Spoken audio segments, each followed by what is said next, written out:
ஓரமா ஒதுக்கி நிக்கணும், 4 பேர் கூட என்னால பேச முடியல, நான் வந்து சைலண்டா இருக்கணும்னு விருப்பப்படுறேன், யார் எது சொன்னாலும் நான் ரொம்ப இரிட்டேஷன்ல இருக்கேன். டிப்ரெஷன்ல இல்லாதவங்க கூட நான் டிப்ரெஷன்ல இருக்கேன்னு சொல்லி அதை வந்து வர வைக்கிறேன். எவ்வளவு நாள் ஆச்சு நம்ம வந்து குந்துக்கால உட்காந்து பாத்ரூம் போறது? எல்லாருமே இன்னைக்கு சேர் மாதிரி பாத்ரூம், ரெஸ்ட் ரூம் அந்த மாதிரி. முன்னாடி எல்லாம் அட்லீஸ்ட் அந்த பாத்ரூமுக்காக நம்ம வந்து வீட்டுக்கு வெளில நடப்போம். இப்போ அது கூட நடக்கிறது கிடையாது. ஸோ எக்ஸ்போஷர் டு சன்லைட்டும் இல்லை. தனிமை எனக்கு தேவை, எது சொன்னாலும் எனக்கு இரிட்டேஷன் இருக்கு, டல்லாவே இருக்கேன், எனக்கு எதுலயுமே ஈடுபாடு இல்லை. இந்த 3 விஷயங்கள் இருந்ததுன்னா ரொம்ப தூங்கிட்டு இருக்கீங்க, எழுந்து நடக்கணும்னு அர்த்தம். டிப்ரெஷனுக்கு ரொம்ப சிம்பிளான சொல்யூஷன் என்னன்னா, அந்த குழந்தைக்கு தேவையான எல்லா விஷயமும் நம்ம வாங்கி கொடுத்துறோம், அவங்களுக்கு தேவையான அந்த சௌகரியங்கள் எல்லாமே கொடுத்துடுறோம். அந்த குழந்தைக்கு கஷ்டம்னா என்னன்னு தெரியாது. சோ ஒரு கஷ்டத்தை சடனா பார்க்கும்போது இன்னும் பெரிய கஷ்டமா கூட இருக்காது, சின்ன விஷயமா கூட இருக்கு, அந்த விஷயத்தை தாங்கிக்க முடியறது இல்ல. சோ இந்த மாதிரி புரோக்கன் ஹார்ட் சிண்ட்ரோம் எல்லாம் இல்லாம இருக்கணும் அப்படின்னா கிருஷ்ணர் மாதிரி இல்லாம ராமர் மாதிரி இருந்தா நல்லா இருக்கும். ஒரு பொண்டாட்டி, ஒரு கேர்ள் ஃப்ரெண்ட், ஒரு லவ்வர், எஸ்பெஷலி லேடிஸ் சைட்ல நம்ம பாக்குறோம். அதுக்குன்னு சொல்றதுனால நான் இப்போ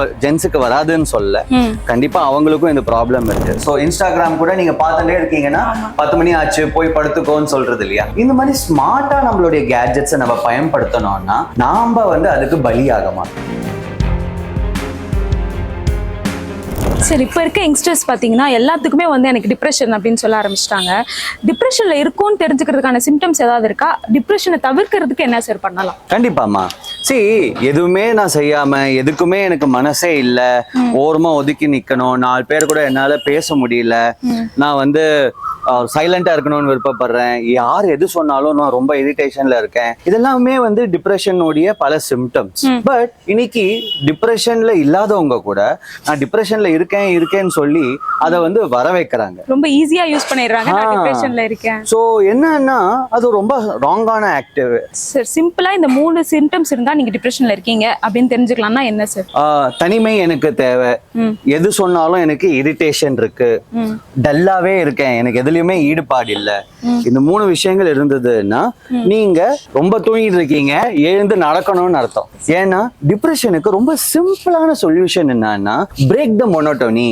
ஒரு மாசமா ஒரே விஷயத்த பண்ணிட்டு இருக்கீங்களா, அடுத்த 4 நாள் அதை பண்ணாதீங்க, வேற ஏதாவது பண்ண பாருங்க. ஆட்டோமேட்டிக்கா டிப்ரெஷன்ல ரொம்ப ஈஸியா வெளில வரலாம். ஸோ டிப்ரெஷன் இன்னைக்கு எதுனாலன்னா ஓவர் ஒர்க்கிங்னால.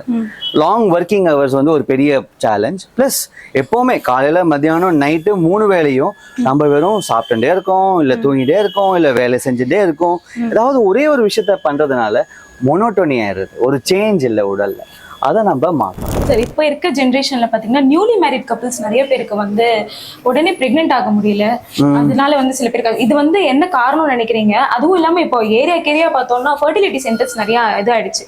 இதுக்கு முக்கிய ரீசன் என்னவா இருக்கும்னு நினைக்கிறீங்க சார்? மனுஷனுடைய ஆசை. ஏன் இப்படி சொல்றேன் அப்படின்னா, எதுலயுமே அளவு கிடையாது. முன்னாடி ஒரு படம் பிடிச்சாலே அதை நம்ம வாழ்நாள் முழுக்க பொக்கிஷம் மாதிரி நம்மளுடைய வால்லையோ எங்கேயாவது மாட்டிட்டு நம்ம இதுப்பாங்க. இன்னைக்கு எதுலயுமே அந்த ஒரு மதிப்பு கிடையாது, சாப்பாடுல கிடையாது. அதே நேரத்துல நம்ம ஃபுல்லா செடென்ட்ரி ஆயிட்டோம். நம்ம இன்னைக்கு வந்து உட்கார்ந்தா மேக்சிமம் சேர்ல உட்காடுறோமே தவிர்த்து கீழே உட்காந்து எவ்வளவு நாள் ஆச்சு, இல்ல பாத்ரூம் போறதே எவ்வளவு நாள் ஆச்சு நம்ம வந்து குந்துக்கால உட்காந்து பாத்ரூம் போறது?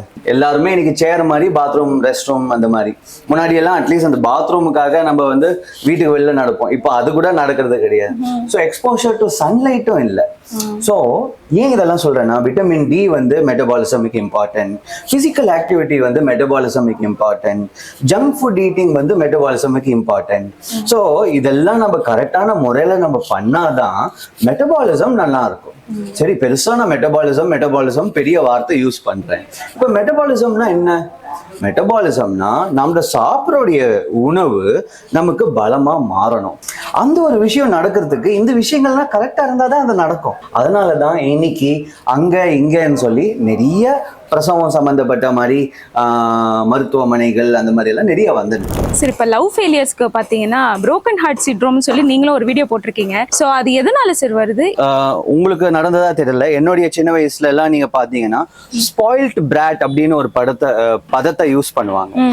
ஸ்பாயில்ட் பிராட் அப்படின்னா அந்த குழந்தைக்கு தேவையான எல்லா விஷயமும் நம்ம வாங்கி கொடுத்துட்றோம், அவங்களுக்கு தேவையான அந்த சௌகரியங்கள் எல்லாமே கொடுத்துட்றோம். ஸோ அந்த குழந்தைக்கு கஷ்டம்னா என்னன்னு தெரியாது. 18 வயசு ஆகுது, 24 வயசு ஆகுது, ஆனா கஷ்டத்தையே பார்த்திருக்க மாட்டாங்க. இன்னைக்கு எல்லா குழந்தைகளும் முன்னாடி 1%, 100ல ஒருத்தர் அந்த மாதிரி இருப்பார். இன்னைக்கு 99 பேர் இப்படி இருக்காங்க, 1% தான் உண்மையிலேயே கஷ்டம் என்னன்னு பார்த்துருப்பாங்க. ஸோ அந்த மாதிரி சுச்சுவேஷன்ல என்ன ஆகுது அப்படின்னு பார்த்தீங்கன்னா மைண்டு வீக் ஆயிடுது. மைண்டு வீக் ஆகும்போது இந்த broken heart syndrome ரொம்ப ஈஸியா பார்க்கலாம். ஸோ ஒரு கஷ்டத்தை சடனா பார்க்கும்போது இன்னும் பெரிய கஷ்டமா கூட இருக்காது, சின்ன விஷயமா கூட இருக்கும். இல்ல லவ் ஃபெயிலியர் எல்லாம் ஓகே, ஒரு எமோஷனல் கனெக்ஷன் இருக்கு அப்படின்றது இருக்கு, அந்த விஷயத்தை தாங்கிக்க முடியறது இல்லை. அதனாலதான் இந்த broken heart symptomsல உங்களுக்கு ஹார்ட் அட்டாக் மாதிரியே சிமிலர் ஃபீச்சர்ஸ் வரும். அதாவது பால்பிட்டேஷன், இதய துடிப்பு அதிகமா இருக்கும், மேல் மூச்சா இருக்கும், மூச்சே வாங்க முடியாம கஷ்டப்பட்டு இருப்பாங்க, சடனா பிளாக் அவுட் ஆயிடுவாங்க, அப்படியே உட்கார்ந்துருவாங்க.